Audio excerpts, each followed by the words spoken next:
Primero voy a presentar mi obra, las técnicas y la manera de utilizar esta red. Y luego voy a intentar explicar de dónde saco este concepto, cuáles son los referimentos que utilizo en mi arte. Yo utilizo red metálica. Se puede ver también ahí, hay una red que he hecho. ¿Y por qué red metálica y no lienzo? Yo he empezado con el lienzo, que es una superficie absoluta sobre la cual se pone el color. Y desde ahí claramente, según el lenguaje, según la forma que se quiere dar, se construye la pintura. Lo que he estado buscando a través de la red era la transparencia, lo que no hay en el lienzo, porque en realidad la pintura es una ilusión, es decir, que cualquier tipo de pintura, tradicional o también contemporánea, se basa en la ilusión, en una estratificación, en una construcción de un espacio que es bidimensional, que en la realidad no existe. Yo quería confrontarme con el espacio real, que es algo muy arquitectónico, porque es un espacio real. Aquí se puede ver, ¿no? Aquí me voy a levantar, aquí se puede ver el límite de la red, que está colgada en el aire, en el espacio. Claramente se puede ver lo que hay detrás, los árboles o todo lo que es arquitectura. Aquí se instaura, se crea una relación de profundidad. Y lo que hago es pintar directamente sobre esta red, pero no solamente los hilos de alambre que componen la red, sino crear huecos. Voy a tomar esto para que lo entendáis claramente. Estos son huecos rellenos de pintura transparente. En cada hueco se crea una estructura. En cada hueco hay pintura, que es una pintura mezclada con látex, que es un material plástico, porque necesito que el color sea plástico para que se quede en estos huecos y además con la transparencia necesaria para que pueda tomar la luz, para que puedan iluminarse, como si fueran casi lámparas. Normalmente paso el color con una esponja, porque es la única manera que he encontrado hasta ahora para que el color se quede y se cristalice en los huecos. Yo creo algo muy arquitectónico en el sentido de la construcción. Cada vez que paso la esponja hay una capa y después otra capa y otra capa, hasta llegar a una ilusión, casi como si la pintura está en el aire. Está en el aire y dialoga con lo que está alrededor de la pintura. Aquí hay, vamos a ver, aquí hay otros ejemplos. En ese caso también, aquí también es pintura que está en el aire, ¿no? Es decir, que estoy casi intentando hacer huecos en la realidad, huecos en lo que vemos normalmente. Este es otro. Eso claramente son fragmentos de pintura, casi como si había una explosión o si fueran pulverizados, ¿no? Como polvo, fragmentos de pintura. Estas son mosquiteras, estas también. Es una red muy fina, casi transparente, porque como veis prácticamente no se ve solamente la pintura. Esa es otra, eso es un tamaño más grande. No es una mosquitera, es una red metálica. Y aquí hay un detalle. Y es lo que estaba intentando explicar antes. Es decir, que la pintura crea su propia estructura. Se cristaliza, aquí se puede ver que estos elementos, porque claramente lo que pasa es que el color está mezclado con látex y con agua. y cuando se seca se cristaliza. Pero en el momento, en el pasaje de estado de líquido a sólido, hay una evaporación. Y esa cristalización bloquea el color, bloquea este pasaje de un estado, del estado líquido al estado sólido. Espero que es bastante claro la manera mi manera de pintar, ¿no? Aquí se puede ver que hay un espacio ilusorio siempre, pero es un espacio de transparencia. Eso es, creo, la diferencia con una pintura más tradicional o la pintura sobre lienzo. Porque la pintura sobre lienzo hay, creo, dos maneras de crear un espacio. Primero con el cromatismo, con el color. Porque al final el color es pura percepción. Es decir, que es una percepción humana. Nosotros normalmente al interior de la física de la luz no hay color. Es algo que está relacionado únicamente con el hombre. Aquí hay una estratificación por transparencia. Normalmente utilizo casi siempre solamente un color, son telas monócromas. Y a través del mismo color se puede crear una variedad de estratificación espacial. Ahora hay un riferimento que para mí es muy importante.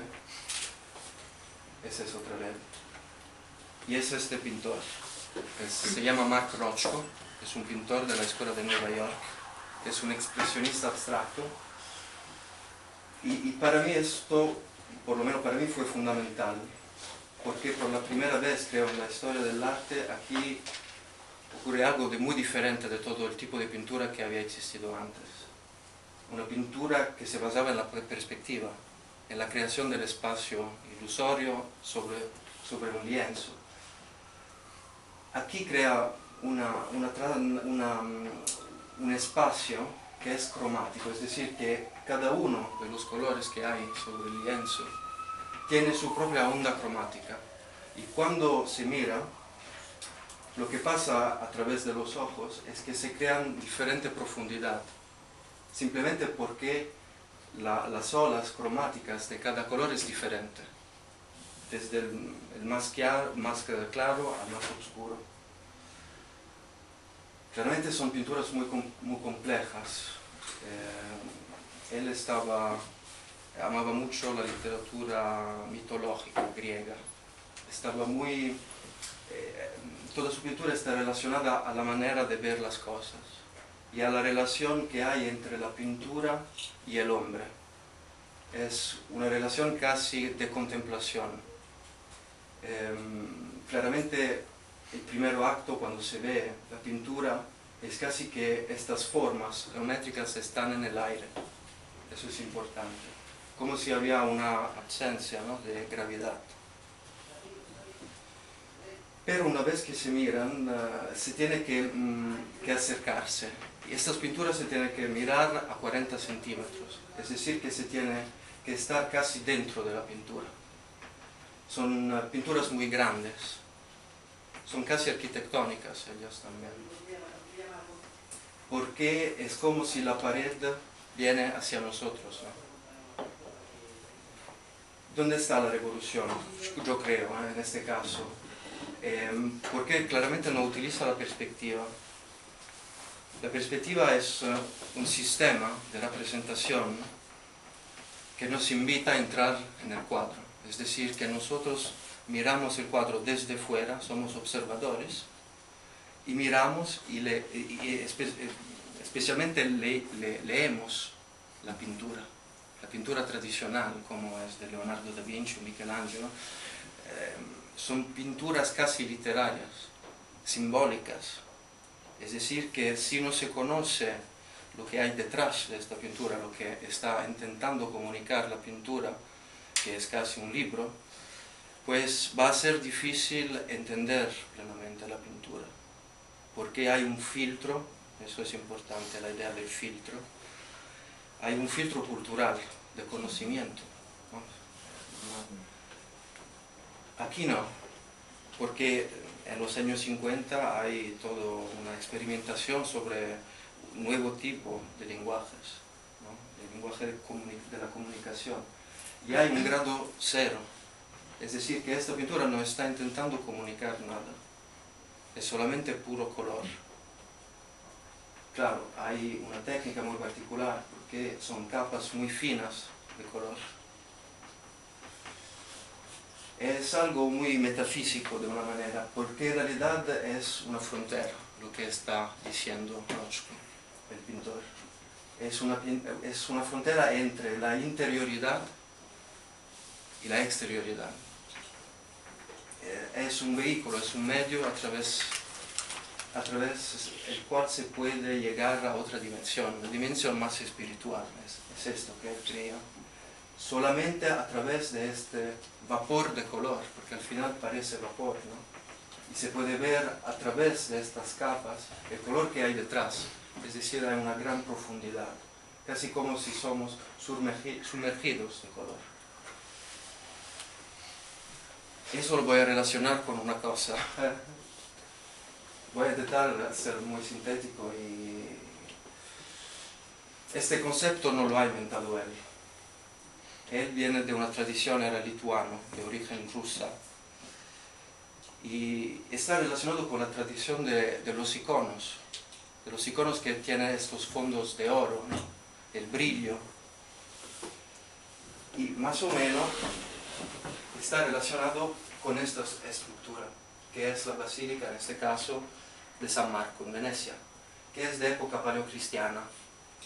Es una época muy particular. Aquí hay un plano, esta es otra iglesia, siempre paleocristiana, que está en Roma. Es una época muy particular porque es una época de incertidumbre, que es el principio del cristianismo. Y el hombre necesita esta relación muy íntima con Dios.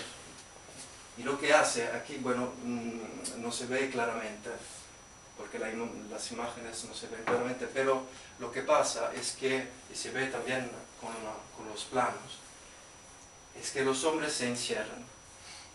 Se encierran porque están buscando otra dimensión, porque es una época de crisis, ¿no? Con la caída del Imperio Romano,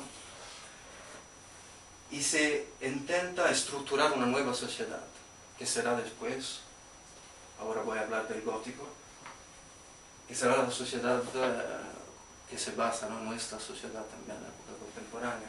Eso es el principio. Aquí también se ve el brillo, ¿no? El oro. Y además hay una división entre la parte baja del edificio y la parte que está en alto, ¿no? La luz proviene solamente de estos pequeños huecos que están arriba, ¿no?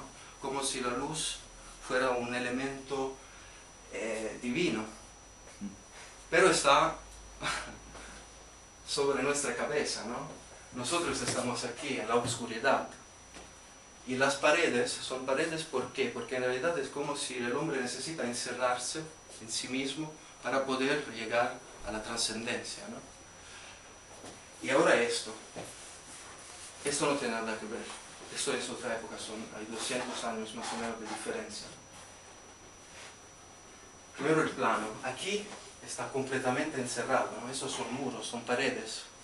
No hay comunicación. La única comunicación que se puede esperar es una comunicación hacia el interior. Aquí no.